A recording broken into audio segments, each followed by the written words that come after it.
ব্ৰিটনুটছ পদ্ধতিৰ দ্বিতীয় অংশলৈ সকলোকে স্বাগতম জনাইছোঁ। মই কপিল কাকতি।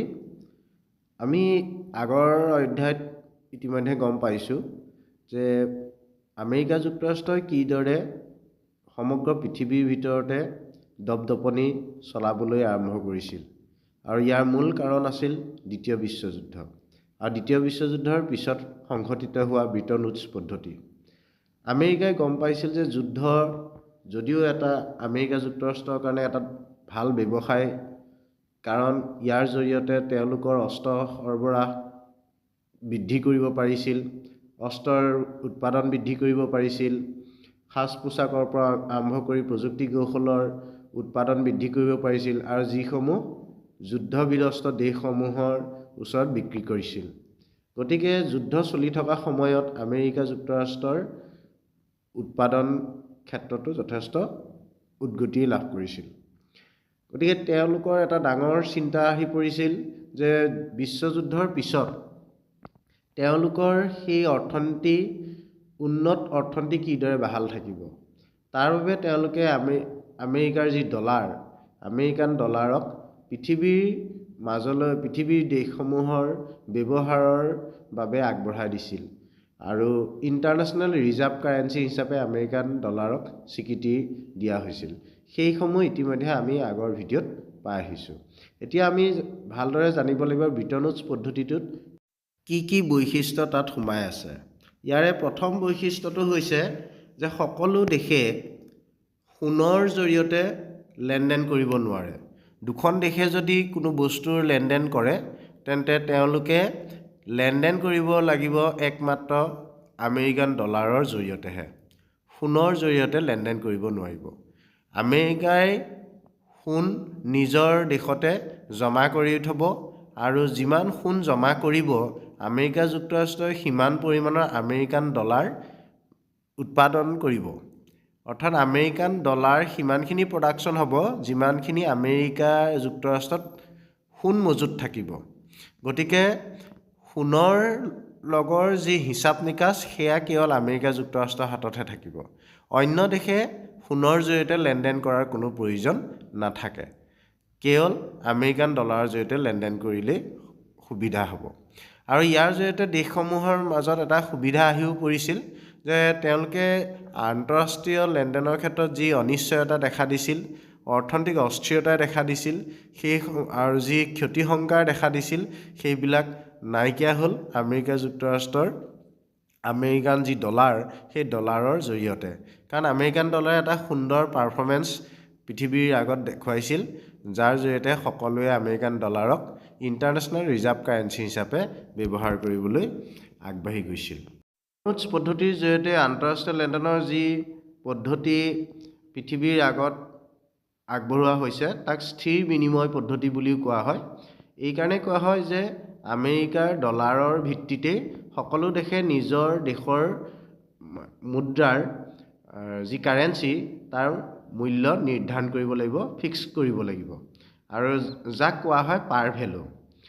আমেৰিকা যুক্তৰাষ্ট্ৰই প্ৰতি আউন্স সোণৰ বিপৰীতে নিজৰ আমেৰিকান ডলাৰৰ মূল্য $35 হিচাপে নিৰ্ধাৰণ কৰি দিছিল, ফিক্স কৰি দিছিল। আৰু দেশসমূহে এতিয়া সোণৰ বিপৰীতে নকৰি প্ৰতি ডলাৰৰ বিপৰীতে নিজৰ দেশৰ কাৰেঞ্চি ফিক্স কৰিছিল, যাৰ কাৰণে ইয়াক কোৱা হয় ফিক্স এক্সচেঞ্জ ৰেট বা স্থিৰ বিনিময় হাৰ। ধৰি লৈছোঁ ভাৰতবৰ্ষই 20 টকা ৰাখিছিল $1 বিপৰীতে, আৰু জাপানে ধৰি লৈছোঁ 5 য়েন ৰাখিছিল $1 বিপৰীতে। গতিকে 5 য়েন আৰু 20 টকা মূল্যটো সমান হ'ব। গতিকে ভাৰতবৰ্ষ আৰু জাপানে যদি লেনদেন কৰে তেন্তে আমি 5 য়েনৰ সমান আমি 20 টকাৰ বস্তুৰ লেনদেন কৰিব পৰা যাব। এইদৰে আমেৰিকাৰ ডলাৰৰ ভিত্তিতে পৃথিৱীৰ দেশসমূহৰ মাজত লেনদেন সংঘটিত হৈছিল। ইয়াত দুটামান আৰু দৰকাৰী কথা আছে। সেইকেইটা হৈছে প্ৰত্যেক দেশেই যি নিজৰ কাৰেঞ্চি নিৰ্ধাৰণ কৰিব আমেৰিকান ডলাৰ ভিত্তিত, তাৰ পৰা 1% কম বা বেছি নিজৰ কাৰেঞ্চিৰ মূল্য নিৰ্ধাৰণ কৰিব পাৰিব। হয়তো মূল্য কমাব পাৰিব নিজৰ কাৰেঞ্চি, নাইবা নিজৰ কাৰেঞ্চিৰ মূল্যটো বঢ়াব পাৰিব মাত্ৰ 1%ৰ ভিতৰত, যাক কোৱা হয় ছাপৰ্টিং পইণ্ট। যদিহে দেশখনৰ কোনো ইমাৰ্জেঞ্চি আহি পৰে, জৰুৰীকালীন কিবা কথা আহি পৰে, তেতিয়া দেশখনে 10%লৈকে নিজৰ যিটো কাৰেঞ্চি তাৰ ভেলুটো কমাব পাৰিব, ডিভেলুৱেট কৰিব পাৰিব, অৱমূল্যায়ন কৰিব পাৰিব।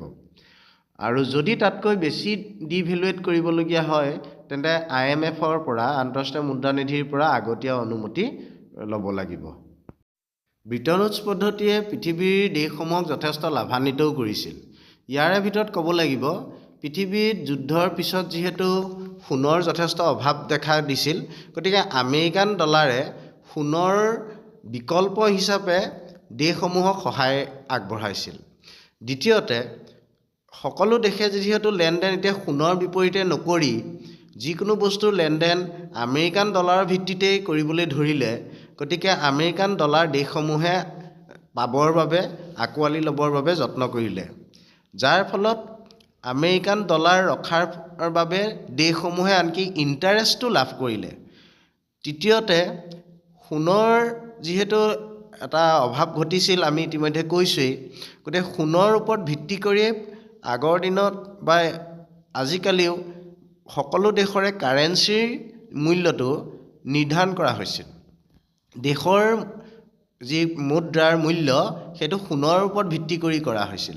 এতিয়া সোণৰ জেগাত যিহেতু আমেৰিকান ডলাৰে স্থান লাভ কৰিলে, গতিকে সোণৰ যি গুৰুত্ব সেইটো কমাই আমেৰিকান ডলাৰৰ ওপৰত ভিত্তি কৰি এখন দেশৰ মুদ্ৰাৰ মূল্য নিৰ্ধাৰণ কৰিবলৈ সুবিধা হ'ল। তৃতীয়তে, যুদ্ধৰ পিছত যি অৰ্থনৈতিক অস্থিৰতা দেখা দিছিল, সেই অৰ্থনৈতিক অস্থিৰতা নাইকিয়া কৰাত আমেৰিকান ডলাৰে যথেষ্টখিনি সহায় আগবঢ়ালে, কাৰণ আমেৰিকান ডলাৰে এখন সুস্থিৰ অৰ্থনৈতিক লেনদেনৰ বাতাবৰণ সৃষ্টি কৰাত সফল হৈছিল। ব্ৰিটন উডছ পদ্ধতিৰ জৰিয়তে আমেৰিকান ডলাৰৰ জয় অৱস্থাৰ পিছতো কিয় আমেৰিকান ডলাৰ বিফল হ'ল? আমেৰিকান ডলাৰৰ বা ব্ৰিটন উডছৰ বিফলতাৰ মূল কাৰণ যদি আমি চাওঁ, তেন্তে আমেৰিকান ডলাৰৰ প্ৰতি থকা দেশসমূহৰ চাহিদা। অৰ্থাৎ এটা পাত্ৰত যদি আমি অধিক পানী জমা দি গৈ থাকোঁ, তেন্তে পাত্ৰটোৰ পৰা এটা সময়ত পানী পৰিবলৈ ল'ব। ঠিক তেনেদৰে আমেৰিকান ডলাৰ যেতিয়া দেশসমূহে গ্ৰহণ কৰিবলৈ ল'লে আন্তঃৰাষ্ট্ৰীয় লেনদেনৰ ক্ষেত্ৰত সোণৰ বিপৰীতে, তেতিয়া দেশসমূহক আমেৰিকান ডলাৰৰ যি প্ৰয়োজন, সেই প্ৰয়োজন আমেৰিকা যুক্তৰাষ্ট্ৰই পূৰাব নোৱাৰা হ'ল। কাৰণ আমেৰিকা যুক্তৰাষ্ট্ৰইহে কেৱল আমেৰিকান ডলাৰ প্ৰডাকশ্যন কৰিব পাৰে, আৰু আমেৰিকান ডলাৰ পৃথিৱীৰ সকলো দেশে বিচাৰিবলৈ ল'লে লেনদেনৰ কাৰণে। গতিকে আমেৰিকা যুক্তৰাষ্ট্ৰই দেশসমূহৰ প্ৰয়োজন হোৱা আমেৰিকান ডলাৰ আগবঢ়াব নোৱাৰা হ'ল। কাৰণটো কি? যে আমেৰিকা যুক্তৰাষ্ট্ৰত সিমান সোণ জমা নাই, যাৰ বিপৰীতে আমেৰিকান ডলাৰ প্ৰডাকশ্যন কৰিব পাৰে। ইতিমধ্যে আমি কৈছিলোঁ, আমেৰিকা যুক্তৰাষ্ট্ৰত যি পৰিমাণৰ সোণ জমা থাকিব, সম পৰিমাণৰহে আমেৰিকান ডলাৰ প্ৰডাকশ্যন কৰিব পাৰিব। গতিকে সোণৰ পৰিমাণ সিমান নাছিল যিমান আমেৰিকান ডলাৰ প্ৰডাকশ্যন কৰিব পাৰে। গতিকে সেই সময়ত দেশসমূহৰ মাজত এটা অনিশ্চয়তা দেখা দিলে, এটা শংকাই দেখা দিলে যে আমেৰিকা যুক্তৰাষ্ট্ৰই দেখোন তেওঁলোকক আমেৰিকান ডলাৰ ছাপ্লাই কৰি দিব পৰা নাই। এনে সময়তে আমেৰিকা যুক্তৰাষ্ট্ৰৰ নিজৰ দেশৰ ভিতৰতেই আমেৰিকান ডলাৰৰ অভাৱ দেখা দিলে। দেশসমূহৰ মাজত আমেৰিকান ডলাৰৰ নাটনি স্পষ্টভাৱে দেখা দিলে। সেই একেটা সময়তে বিশ্বৰ অন্য দেশসমূহে দেখিলে যে আমেৰিকা যুক্তৰাষ্ট্ৰৰ হাতত ডলাৰৰ ক্ষেত্ৰত এটা শংকাৰ পৰিৱেশ সৃষ্টি হৈছে। সেইবাবে তেওঁলোকে ডলাৰ প্ৰদান কৰি ডলাৰ ঘূৰাই আমেৰিকা যুক্তৰাষ্ট্ৰৰ পৰা সোণ ক্ৰয় কৰিবলৈ ল'লে। যি সোণ ক্ৰয় কৰিবলৈ যোৱা সেই পৰিস্থিতিটো আমেৰিকা যুক্তৰাষ্ট্ৰই মানি ল'বলৈ টান পালে, আৰু এটা সময়ত আমেৰিকা যুক্তৰাষ্ট্ৰৰ ৰাষ্ট্ৰপতিয়ে নিক্সনে জনালে যে ডলাৰৰ বিপৰীতে সোণ প্ৰদান কৰা নহ'ব। এই ঘোষণা তেখেতে আগবঢ়াইছিল 1971 চনৰ 15 আগষ্টৰ দিনা। 1971 চনতে এনে এটা পৰ্যায় পালেগৈ, জাৰ্মানী নামৰ যিখন দেশ, তাত থকা চেণ্ট্ৰেল বেংক অৱ জাৰ্মানী যিটো, সেই বেংকৰ হাতত ইমানেই ডলাৰ জমা আছিল যে সেই ডলাৰখিনি ঘূৰাই পেলাই যদি সোণ আমেৰিকাৰ যুক্তৰাষ্ট্ৰৰ পৰা ঘূৰাই লয় তেন্তে আমেৰিকা যুক্তৰাষ্ট্ৰত সোণ সম্পূৰ্ণৰূপে শেষ হৈ যাব। এনে পৰিস্থিতিত কিছুমান দেশৰ চেণ্ট্ৰেল বেংকাৰ যাৰ ষ্ট্ৰং কাৰেঞ্চি আছিলে সেই দেশসমূহে হ্ৰস্বকালীন সময়ৰ বাবে আনকি নিজৰ কাৰেঞ্চি ভাসমান অৱস্থালৈ নিবলৈ বদ্ধপৰিকৰ হৈছিল, অৰ্থাৎ উপায় নাইকিয়া এটা অৱস্থাৰ সৃষ্টি হৈছিল। আনকি নিজৰ যি ফৰেইন ডেপজিট আছিলে, ফৰেইন কাৰেঞ্চি ডেপজিট আছিলে, সেই নিগেটিভ ৰেট অফ ইণ্টাৰেষ্টত চাৰ্জ কৰিবলৈ বাধ্য হৈছিল। এনে এটা পৰিস্থিতিত সাধাৰণতে আমি দুটা সমস্যা একেলগে দেখা দিলে। এটা হৈছে দেশসমূহে নিজৰ দেশত থকা ডলাৰৰ প্ৰতি যি অনিশ্চয়তা দেখা দিলে তাৰ নাইকিয়া কৰিবৰ কাৰণে ডলাৰখিনি বিকিবলৈ চেষ্টা কৰিলে আৰু সোণ কিনিবলৈ চেষ্টা কৰিলে। আনহাতে যিসমূহ অনুষ্ঠানে ডলাৰ কিনে, আমেৰিকান ডলাৰ কিনে, যেনে ফৰেইন চেণ্ট্ৰেল বেংকবিলাক, বিদেশী কেন্দ্ৰীয় বেংকবিলাকে, তেওঁলোকে আকৌ ডলাৰ কিনিবলৈ ইচ্ছা নকৰা হ'ল। এফালে দেশসমূহে ডলাৰ বিকিবলৈ চাইছে আৰু যাক বিকিব সেই অনুষ্ঠানবিলাকে ডলাৰ কিনিবলৈ ইচ্ছা নকৰা হৈছে। গতিকে এনেকুৱা পৰিস্থিতিত নিশ্চিতভাৱে বিশ্ব অৰ্থনীতি বেয়াৰ ফালে যোৱাটো খাটাং হৈ পৰিছিল। তেনে এটা পৰিস্থিতিতেই আমেৰিকাৰ ৰাষ্ট্ৰপতি নিক্সনে ঘোষণা কৰিছিল যে ডলাৰৰ বিপৰীতে সোণ বিক্ৰী কৰা নহ'ব, সোণ কাকো দিয়া নহ'ব। এনে ক্ষেত্ৰত পৃথিৱীৰ দেশসমূহৰ মাজত আৰু অধিক অনিশ্চয়তাই গাৰ লোৱা দেখা পোৱা। আমেৰিকা যুক্তৰাষ্ট্ৰৰ কাৰণে এই পৰিস্থিতি ইমানেই গুৰুতৰ হৈ পৰিছিল যে দেশৰ ইণ্টাৰনেল বেলেঞ্চ আৰু এক্সটাৰ্নেল বেলেঞ্চ দুয়োটাই মোকাবিলা কৰাত বিফল হৈছিল। দেশখনে ঘৰুৱা যি মজুৰি আৰু দাম সেইসমূহ স্থিৰ কৰি ৰখাৰ যি লক্ষ্য লৈছিল, সি আমেৰিকা যুক্তৰাষ্ট্ৰৰ ইনফ্লেশ্যন ৰোধ কৰিব বা মুদ্ৰাস্ফীতি ৰোধ কৰিব বুলি আশা কৰা হৈছিল। কিন্তু আমেৰিকা যুক্তৰাষ্ট্ৰৰ মুদ্ৰাস্ফীতি ৰোধ কৰাটো সম্ভৱপৰ নহ'ল। কিন্তু আমেৰিকা যুক্তৰাষ্ট্ৰৰ এই মুদ্ৰাস্ফীতি বা যি অৰ্থনৈতিক অস্থিৰতা সেইসমূহ অন্য দেশলৈ আনকি বাগৰি গ'ল। কাৰণ সকলো দেশতে আমেৰিকা যুক্তৰাষ্ট্ৰৰ ডলাৰে যথেষ্ট প্ৰভাৱ পেলাই আছিল। গতিকে আমেৰিকা যুক্তৰাষ্ট্ৰৰ যি অৰ্থনৈতিক অৱস্থা, দুৰৱস্থা, সেই দুৰৱস্থাটো আনকি আন দেশলৈও গুচি গৈছিল। আমেৰিকা যুক্তৰাষ্ট্ৰৰ ওচৰত ইয়াৰ উপায় হিচাপে দুটা পন্থা আছিল। প্ৰথম পন্থাটো হৈছে সমপৰিমাণৰ সোণ জমা নাৰাখি ডলাৰ যিমান প্ৰয়োজন সিমান ডলাৰ উলিয়াই দিয়া, দেশখনৰ বেংকৰ পৰা উলিয়াই দিয়া। আৰু দ্বিতীয় পৰিস্থিতি হৈছে আমেৰিকান ডলাৰৰ যি মূল্য সেই মূল্য হ্ৰাস কৰা, অৰ্থাৎ দেশৰ আমেৰিকান ডলাৰৰ অৱমূল্যায়ন ঘটোৱা। কিন্তু দ্বিতীয় পন্থাটো অন্য দেশে আঁকোৱালি ল'বলৈ মান্তি হোৱা নাছিল। কাৰণ আমেৰিকা যুক্তৰাষ্ট্ৰই যদি নিজৰ দেশৰ কাৰেঞ্চি ৰিভেলুৱেট কৰে, অৰ্থাৎ ভেলুটো নতুন কৰে, তেতিয়া ডিভেলুৱেট কৰিব লাগিব। ডিভেলুৱেট মানে নিজৰ আমেৰিকান ডলাৰৰ যিটো ভেলু কমাব লাগিব। আৰু যদি আমেৰিকান ডলাৰৰ ভেলু কমি যায় তেন্তে অন্য দেশবিলাকেও নিজৰ নিজৰ কাৰেঞ্চিৰ ভেলু কমাবলৈ বাধ্য হ'ব।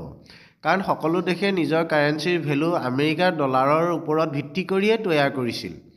গতিকে নিজৰ নিজৰ দেশৰ যেতিয়া ভেলুবিলাক কমিবলৈ ল'ব তেতিয়া নিজৰ দেশবিলাকৰ বস্তুবিলাক আমেৰিকান বস্তুবিলাকৰ তুলনাত বেছি ব্যয়বহুল হ'ব আৰু ৰপ্তানি কৰাৰ ক্ষেত্ৰত যথেষ্ট অসুবিধাৰ দেখা দিব। এটা ক্ষতিকাৰক প্ৰভাৱ দেখা দিব ৰপ্তানিৰ ক্ষেত্ৰত। তেনে পৰিস্থিতিত আমেৰিকাৰ ৰাষ্ট্ৰপতি নিক্সনে এটা ঘোষণা জনালে যে যিবিলাক আগবাঢ়ি থকা উন্নত উদ্যোগিক দেশ তেওঁলোকে নিজৰ কাৰেঞ্চি বজাৰত এৰি দিব লাগিব, অৰ্থাৎ বজাৰৰ ভিত্তিতে সেই দেশৰ ইণ্ডাষ্ট্ৰিয়েল উন্নত দেশবিলাকৰ কাৰেঞ্চিৰ মূল্য নিৰ্ধাৰণ কৰা হ'ব। আৰু একেটা সময়তে এটা মনিটেৰী ৰিফৰ্ম, এটা ইণ্টাৰনেশ্যনেল মনিটেৰী ৰিফৰ্ম, আন্তঃৰাষ্ট্ৰীয় এটা মৌদ্ৰিক সংস্কাৰ সাধন কৰা হ'ব। এই উপলক্ষে 1971 চনৰ ডিচেম্বৰ মাহত ৱাশ্বিংটন ডিচিত, অৰ্থাৎ আমেৰিকা যুক্তৰাষ্ট্ৰৰ ৱাশ্বিংটন ডিচিত থকা স্মিথছোনিয়ান ইনষ্টিটিউটত এটা এগ্ৰিমেণ্ট হয়, এটা চুক্তি হয়, যাক আমি কওঁ স্মিথছোনিয়ান এগ্ৰিমেণ্ট 1971, যাৰ জৰিয়তে আমেৰিকাৰ ডলাৰৰ যি ভেলু, সেই ভেলুটো সোণৰ ভিত্তিত কৰা যিটো ভেলু, সেই ভেলুটো হ্ৰাস কৰা হয়। প্ৰতি আউন্সৰ বিপৰীতে পূৰ্বতে থকা $35 বিপৰীতে এতিয়া প্ৰতি আউন্সৰ বিপৰীতে $38 কৰা হয়। অৱশ্যে এই অৱস্থাও খন্তেকীয়া আছিল।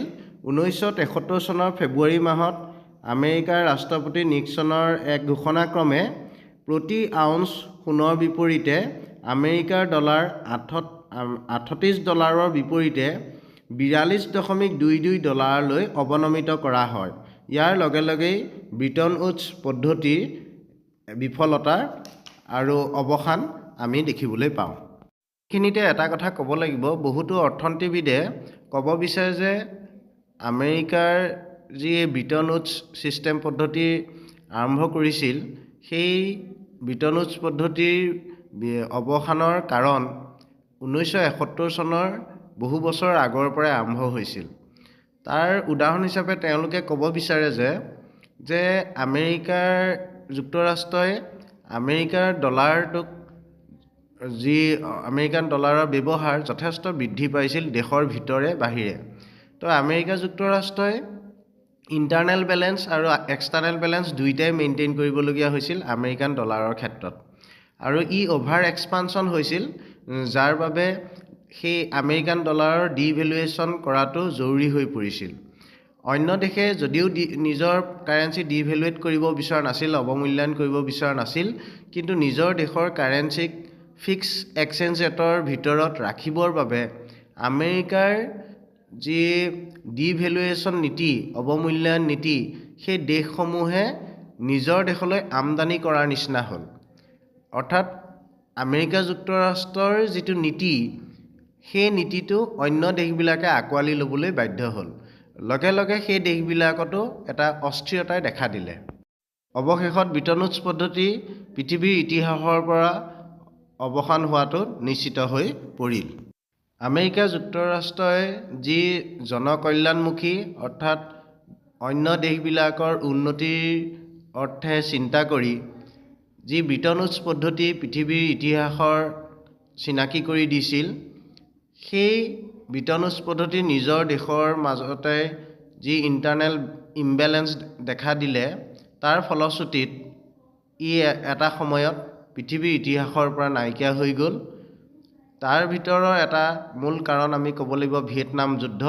গতিকে এনেধৰণৰ বহুতো ঘটনাই 1960 দশকৰ মাজভাগৰ পৰাই ব্ৰিটন উডছ পদ্ধতিটোক ভিতৰি ভিতৰি দুৰ্বল কৰি আনিলে আৰু পৃথিৱীৰ ইতিহাসৰ পৰাই ফিক্স এক্সচেঞ্জ ৰেট বা স্থিৰ বিনিময় হাৰ ব্যৱস্থাটো সম্পূৰ্ণৰূপে বিলুপ্তি লাভ কৰিলে।